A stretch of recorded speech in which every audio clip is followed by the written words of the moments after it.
찬송가 357장 함께 찬양 드리겠습니다.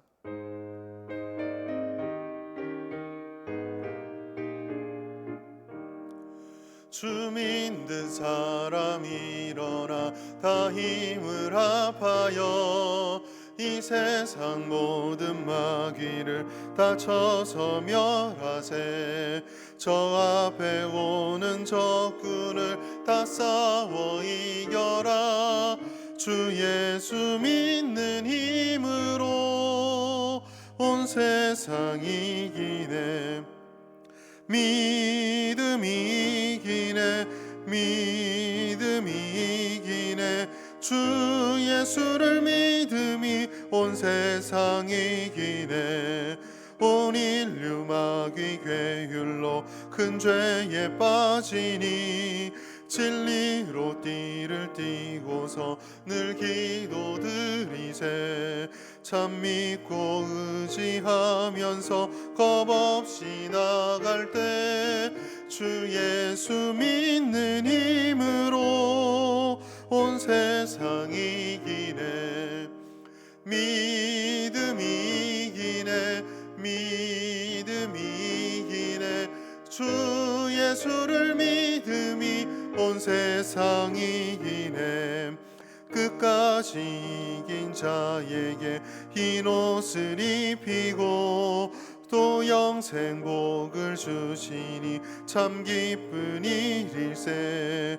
이 어두운 세상 지나서 저 천성 가도록 주 예수 믿는 힘으로 온 세상 이기네. 믿음이 이기네. 믿음이 이기네. 주 예수를 믿음이 온 세상 이기네. 아멘. 이제 함께 보실 하나님의 말씀 시편 22편 1절부터 11절까지 말씀입니다. 시편 22편 1절부터 11절까지 말씀, 우리 자막과 성경을 보시면서 함께 합독하도록 하겠습니다. 1절부터 읽겠습니다. 내 하나님이여, 내 하나님이여, 어찌 나를 버리셨나이까? 어찌 나를 멀리하여 돕지 아니하시오며 내 신음소리를 듣지 아니하시나이까? 내 하나님이여, 내가 낮에도 부르짖고 밤에도 잠잠하지 아니하오나 응답하지 아니하시나이다. 이스라엘의 찬송 중에 계시는 주여, 주는 거룩하시니이다. 우리 조상들이 주께 의뢰하고 의뢰하였으므로 그들을 건지셨나이다. 그들이 주께 부르짖어 구원을 얻고 주께 의뢰하여 수치를 당하지 아니하였나이다. 나는 벌레요 사람이 아니라 사람의 비방거리요 백성의 조롱거리니이다. 나를 보는 자는 다 나를 비웃으며 입술을 비축거리고 머리를 흔들며 말하되 그가 여호와께 의탁하니 구원하실걸, 그를 기뻐하시니 건지실걸 하나이다. 오직 주께서 나를 모태에서 나오게 하시고 내 어머니의 젖을 먹을 때에 의지하게 하셨나이다. 내가 날 때부터 주께 맡긴 바 되었고 모태에서 나올 때부터 주는 나의 하나님이 되셨나이다. 나를 멀리하지 마옵소서. 환난이 가까우나 도울 자 없나이다. 아멘. 오늘 우리가 읽었던 시편 22편 1절부터 11절까지 말씀은 우리가 예수 그리스도의 십자가에 달리셨을 때 그 고난의 현장에서 자주 듣게 되었던 말씀입니다. 특별히 1절에 있는 내 하나님이여, 내 하나님이여, 어찌 나를 버리셨나이까? 어찌 나를 멀리하여 돕지 아니하시오며 내 신음소리를 듣지 아니하시나이까? 라는 이 구절은 그리스도께서 십자가 위에서 외치셨던 그 절규를 생각나게 합니다. 그러나 오늘 우리가 이 본문의 말씀을 볼 때 그리스도를 떠올리는 것도 중요하고 의미가 있지만 먼저 우리가 기억해야 될 것은 다윗이 겪었던 고난을 하나님께 토로하고 기도하였던 기도시라는 사실을 기억할 필요가 있다는 것입니다. 우리가 시편의 말씀을 볼 때에 다윗은 언제나 그가 가지고 있는 고통과 고난을 아버지께 외치고 있습니다. 물론 오늘 이 시편에서 말씀에서는 그 고난이 무엇인지에 대해서 명확하게 언급하고 있지는 않습니다. 그러나 우리는 이 말씀을 통해서 두 가지 중요한 사실을 발견할 수 있습니다. 첫째로 하나님께 부르짖는 기도가 실패하는 것처럼 보일 때가 있다라는 것입니다. 1, 2절 말씀 속에 아까 읽어드렸지만 하나님이여 하나님이여 라고 외치는 이 다윗의 고백과 2절에 있는 내가 낮에도 부르짖고 밤에도 잠잠하지 아니하오나 응답하지 아니하시나이다 라고 한 이 말씀을 우리가 주목해 볼 필요가 있습니다.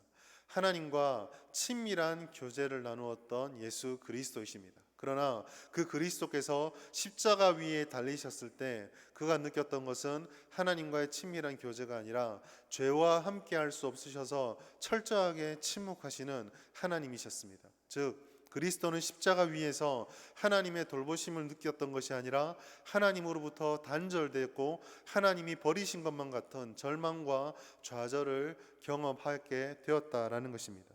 그리고 이 고백과 이 경험은 다윗의 외침에 그대로 드러나고 있습니다. 특별히 다윗은 이러한 상실감을 이렇게 노래하고 있습니다. 응답하지 아니하시나이다.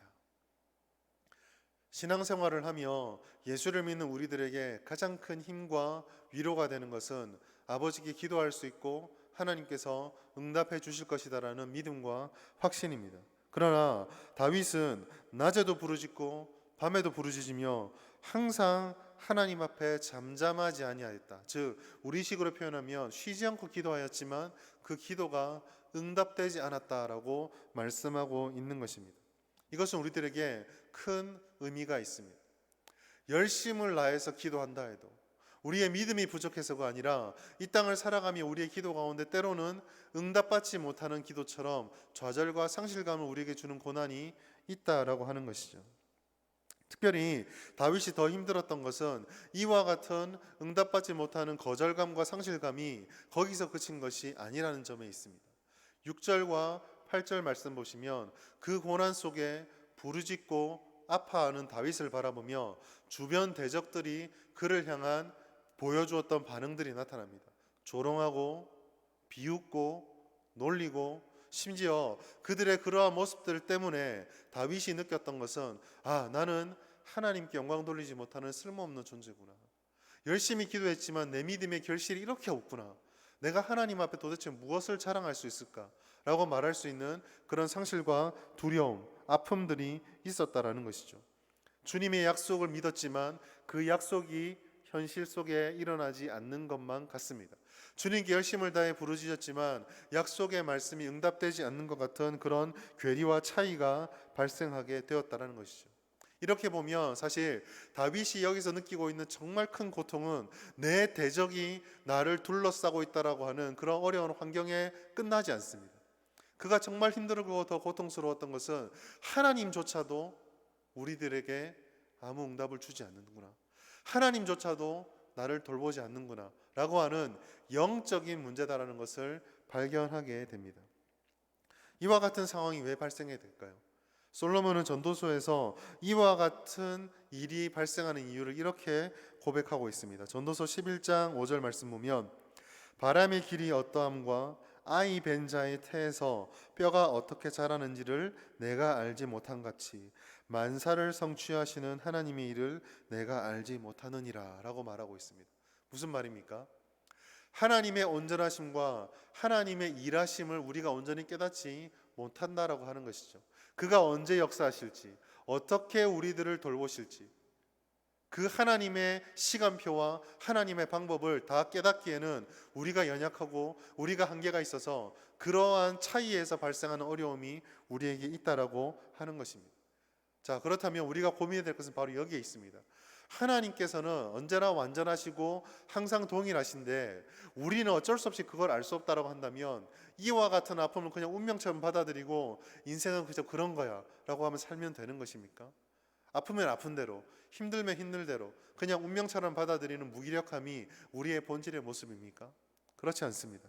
오늘 본문의 두 번째 말씀, 두 번째 교훈은 실패되는 것 같은 좌절 속에서도 다윗이 보여준 행동에 있습니다. 다윗은 그러한 좌절을 넘어서서 하나님의 약속을 신뢰하며 지속적으로 간구하고 있습니다. 오늘 22편의 전체의 구조들, 특별히 21절까지 구조를 보면 하나님을 향한 탄식과 하나님을 향한 고백이 교차해서 반복적으로 나타납니다. 1절, 2절에 탄식하고 3절, 5절에 하나님을 고백하고 다시 6절, 8절에 하나님을 향해 탄식하고 다시 9절과 10절에 하나님을 향한 신앙 고백의 노래를 드리고 다시 11절부터 8절까지 고통과 아픔을 노래한 뒤에 19절부터 21절에 보면 다시 하나님을 향한 응답에 대한 신뢰와 확신을 고백하고 있습니다. 이와 같은 세 번의 반복되는 구조가 우리에게 전해주는 교훈이 무엇입니까? 현실은 그대로 있다라는 것입니다. 우리가 아파하고 우리를 둘러싼 대적들은 주님 오시는 그날까지 우리 옆에서 떠나지 않을 것입니다. 여기서 중요한 열쇠는 그 현실이 어떻게 바뀌는 것이 우리의 신앙의 요소가 돼서는 안 된다는 것이죠. 상황이 어떻게 되고 문제가 어떻게 있다 할지라도 다윗이 보여주는 세 번의 고백, 즉 하나님께서 우리에게 어떻게 역사하셨는가, 하나님이 어떤 분이신가, 하나님이 우리에게 어떤 은혜를 베푸셨는가, 그 약속의 말씀과 그 기억들을 붙잡고 오늘과 내일을 견뎌내며 하나님 앞에 신뢰하는 믿음의 삶을 살아가야 한다는 것입니다. 하나님이 누구이신가라고 아는 것, 하나님이 어떤 말씀을 하셨는가를 깨닫는 것, 하나님이 우리의 인생의 과거 속에 베풀어 주셨던 은혜를 붙잡고 기도하는 것이 중요한 이유가 바로 여기에 있습니다. 이것을 붙잡았던 히브리서 11장 2절, 그 저자는 이렇게 말하고 있습니다. 믿음은 바라는 것들의 실상이요 보이지 않는 것들의 증거니 선진들이 이로써 증거를 얻었느니라. 사랑하는 우리 성명교회 성도 여러분, 믿음이 무엇입니까? 믿음은 오늘 나를 둘러싸고 있는 이 어려움이 다 사라질 것입니다 라고 하는 기대감이 아닙니다. 믿음은 우리의 이해와 우리의 상황과 우리의 한계를 뛰어넘는 그 너머에 계시는 주님을 바라보면서 주님의 눈으로 오늘을 바라보고 주님의 눈으로 보이지 않는 것들을 바라보고 주님의 눈으로 보았던 것을 확신하며 증거 삼아서 주님이 원하시는 걸음을 한 걸음 한 걸음 걸어가는 것입니다. 바로 그 믿음에 힘이 있고 능력이 있습니다. 강하고 포악한 고난과 역경의 파도가 우리 가운데 다가옵니다. 그 파도에 맞서서 내가 견뎌내고 이겨낼 수도 있겠죠. 그러나 정말 지혜로운 것은 그 파도의 결을 타면서 그 파도에도 불구하고 주님의 원하신 일을 이끌어 가시는 하나님의 인도하심입니다. 그것은 믿음의 눈으로만 볼 수 있는 것이죠. 다윗은 오늘 우리가 읽지 않았지만 21절 말씀 보면 이것을 깨닫고 갑자기 이렇게 노래를 바꾸고 있습니다. 나를 사자의 입에서 구하소서. 간구죠. 그런데 그 뒤에 보십시오. 주께서 내게 응답하시고 들소의 뿔에서 구원하소서가 아니라 구원하셨나이다 라고 선언하고 있습니다. 아무것도 변하지 않았으나 믿음의 눈으로 바라보니 주님 실패하지 않으시고 내 인생도 실패하지 아니할 것을 신뢰하게 된 것입니다. 사랑하는 성도 여러분, 오늘 이 주일에 우리가 붙잡고 기도하고 나아가야 할 것도 바로 여기에 있습니다. 오늘 주일날 우리는 50주년 기념예배를 드리게 됩니다.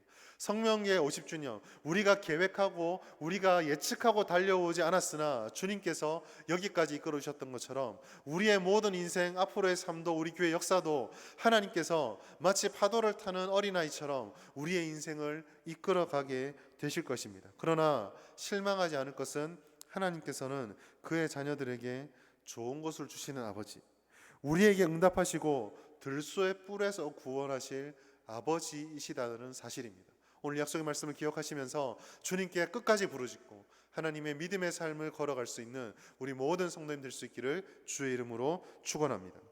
이 시간에 말씀을 생각하시면서 교회를 위해서 그리고 대구 땅을 위해서 나라와 민족을 위해서 우리 합심하여 주의 이름 부르짖고 기도하도록 하겠습니다. 주여 주여 주여. 하나님 아버지, 오늘도 우리 가운데 예배를 허락하여 주시고 이 새벽에 기도할 수 있도록 불러주시니 감사합니다. 특별히 아버지 하나님, 교회를 위해서 기도합니다. 모든 예배와 모임이 정상화되게 하여 주시고 힘써 모이며 뜨겁게 기도하는 교회, 예배의 감격과 성령의 은혜를 받는 교회가 되게 하여 주시옵소서. 성도들의 가정과 기업을 그리고 직장을 복을 주시고 모든 닫힌 문들이 열리는 은혜를 허락하여 주시옵소서. 연약한 성도들의 믿음을 붙들어 주시고 환우들을 치료하여 주시며 그 모든 아픔 가운데 구원하여 주시옵소서. 교회 가운데 은혜의 사랑이 충만할 수 있도록 도와주시옵소서. 대구 땅을 위해 기도합니다. 하나님 아버지, 코로나19가 종식되며 확진자들을 속히 고쳐 주시옵소서. 공무원들과 의료진들에게 힘과 능력을 더하여 주시며 끝까지 이 싸움에서 이겨낼 수 있도록 은혜를 더하여 주시옵소서. 학생들의 학업이 정상화되게 해주시며 기업들의 어려움을 잘 이겨낼 수 있도록 도와주시고 회복하게 하여 주옵소서. 모든 교회들의 예배가 정상화되며 예배의 감격을 누리는 그런 은혜를 허락하여 주시옵소서. 나라와 민족을 위해 기도합니다. 하나님 아버지, 코로나19의 모든 위기 가운데 이 나라를 지켜주시며 특별히 위에서 섬기는 대통령과 위정자들에게 하나님의 지혜를 부어주셔서 나라와 국민을 위해 충성하며 헌신할 수 있도록 도와주시옵소서. 하나님 기뻐하지 않은 가치들, 차별금지법과 같은 악법들이 국회를 통과하지 않도록 도와주시며 이 한국교회가 다시 한번 교회와 복음의 능력을 회복하고 뜨겁게 예배드리며 하나님께 쓰임받는 교회가 될 수 있도록 주여 함께하여 주시옵소서.